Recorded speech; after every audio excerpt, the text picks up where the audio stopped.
Hello viewer, আসসালামু আলাইকুম। আদি রান্নাঘর ইউটিউব চ্যানেলে সবাইকে স্বাগতম। আর আজকে হচ্ছে আদি রান্নাঘরের আর মজার মজার রান্না হচ্ছে, সেই রেসিপি অবশ্যই দেখে নেবেন পুরোটা। আর এটা হচ্ছে আদি রান্নাঘরের হচ্ছে আচারি গরুর মাংস। এটা কিভাবে সংরক্ষণ করবেন সেই পদ্ধতিও আছে। আর এই মাংসটা এতটাই জোজ হয়েছিল যে মানে বলে বোঝাইতে পারবো না, যে আচারি মাংসটা এতই মজা হয়। আর এই মাংসটা হচ্ছে একটু সময় নিয়ে রান্না করতে হয়, কারণ এই মাংসতে কোনো ধরনের পানি থাকে না। আর এই তো মাংস রান্নার জন্য মূল প্রসেসে চলে যাচ্ছি। এই তো আমি গরুর মাংস নিয়ে নিয়েছি। গরুর মাংসটা প্রায় 1 থেকে দেড় কেজি হবে এরকম। আর প্রথমে দিয়ে দিব পেঁয়াজ কুচি, কারণ পেঁয়াজ কুচিটাই আমি একবারে মাখিয়ে নিব, কারণ মেরিনেট করে কিছুক্ষণ ঘন্টাখানি সময় রেখে দিতে হবে, তাহলেই আমাদের মাংসটা একদম পারফেক্ট টেস্ট পাবো।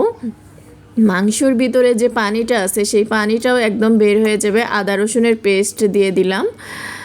আর একটু মশলাটা বুঝেই দিতে হবে, যেহেতু আদা রসুন একসাথে আমার মিক্সড করা, সেই জন্য আমি দিয়ে দিয়েছি 4 টেবিল চামচ স্বাদ মতো লবণ, 1 টেবিল চামচ হলুদ গুঁড়া, আবারও আর একটু আমি হলুদ গুঁড়া মরিচ গুঁড়া অ্যাড করে নিচ্ছি। এই তো মরিচ গুঁড়াটা একটু ঝাল, কারণ একটু আমি ঝাল খাবো, সেই জন্য আমি একটু লাল করে রান্না করব। আর এই আচারি গরুর মাংসটা যেহেতু আমরা একদম অনেক দিন সংরক্ষণ করে খেতে পারি, সেই জন্যই। আর আমি দিয়ে দিলাম ধনিয়ার গুঁড়া, জিরার গুঁড়া, আর হচ্ছে গরম মশলার গুঁড়া।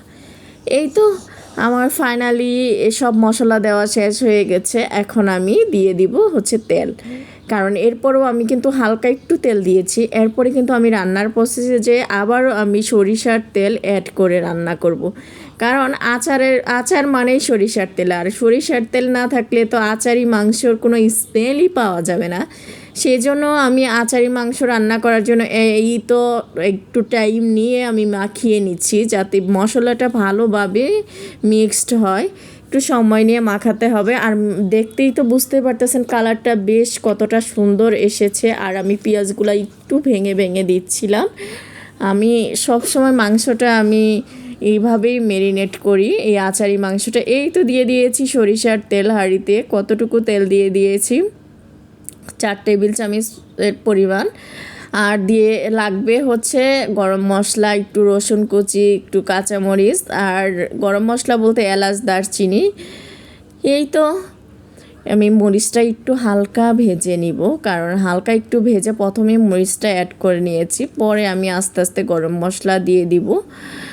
আর রসুনটাও আমি অ্যাড করে নিব একটু পর, একটু ভাজা করে তারপরে দেন রসুনটা অ্যাড করে নিব। আর এই গরুর মাংসটা যা হয় না, যেমন অনেক টেস্ট হয়, এই রান্নার প্রসেসগুলো একদম যদি প্রথম থেকে লাস্ট পর্যন্ত ফলো করে রান্না করেন, অবশ্যই টেস্ট হবে 100%, আমি বলতে পারি।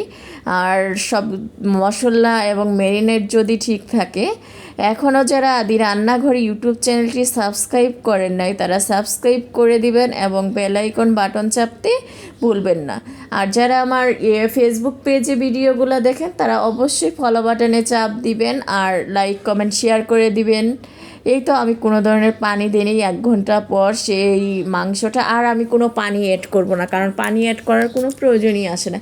যে পানিটা উঠবে সেই পানিটাই আমার দিয়ে মাংস রান্না হয়ে যাবে। আমি মাঝখানে আপনাদেরকে দেখাবো যে আমার কতটা পানি উঠেছিল, ঠিক আপনাদেরও এইভাবেই পানিটা উঠবে, আর কোনো ধরনের পানি অ্যাড করার প্রয়োজন নাই। ফিরে এলাম কিছুক্ষণ পর, দেখেন এই যে মাংসতে কত পানি উঠেছে সেই পানিটা। আর এই তেলটা দিয়েই আমার রান্না হয়ে যাবে আস্তে আস্তে। একদম চুলার আঁচটা মিডিয়ামে একদম লোতে রাখতে হবে, কারণ আমার মাংসটাও সেদ্ধ হয়ে যাবে, যেন মাংসটা ভাঙলে একদম ভেঙে যায়। আর এবং টেস্টটাও, যে মশলাটা দিয়েছি সেই মশলাটাও যেন লাগা হয়, এই টেস্টটা খুব অসাধারণ ছিল। আসলে দেখেই এখনও জিভে জল চলে আসতেছে, কারণ আমি এটা যখন রান্না করেছিলাম আমার বাসায় সবাই খেয়ে বলছে, আদির বাবা তো সেই একটা মানে রিভিউ দিছে যে অনেক টেস্ট হয়েছিল। আবারও এই যে ঢেকে দিয়ে আবার কিছুক্ষণ রান্না করে নিব, এরপরে আপনাদেরকে দেখাবো কি অবস্থা আমার মাংসের। এই তো দেখেন আমার মাংসটা কি অবস্থা হয়েছে, একদম শুকনো একবারে লাগানো এই একটু তেলের একটু উঠতেছিল। এইভাবেই আপনার একদম লাগানো থাকবে। এটাই হচ্ছে আমাদের আচারি মাংস। আর কে কে কীভাবে রান্না করেন অবশ্যই আমার কমেন্ট বক্সে জানাবেন। এরপরেও আমি আবার কিছুক্ষণ এই যে লাড়াচাড়া করে দিয়ে নিচ্ছি। আর অবশ্যই এই মাংসটা রান্না করার সময় খুব খেয়াল করে রান্না করতে হবে, চুলার আঁচটা একদম মিডিয়ামে রেখে। দেখেন আমি যে মাংসটা দিয়েছিলাম সেই মাংসটা কত সুন্দর হয়েছে। ধন্যবাদ সবাইকে নেক্সট ভিডিও দেখার জন্য।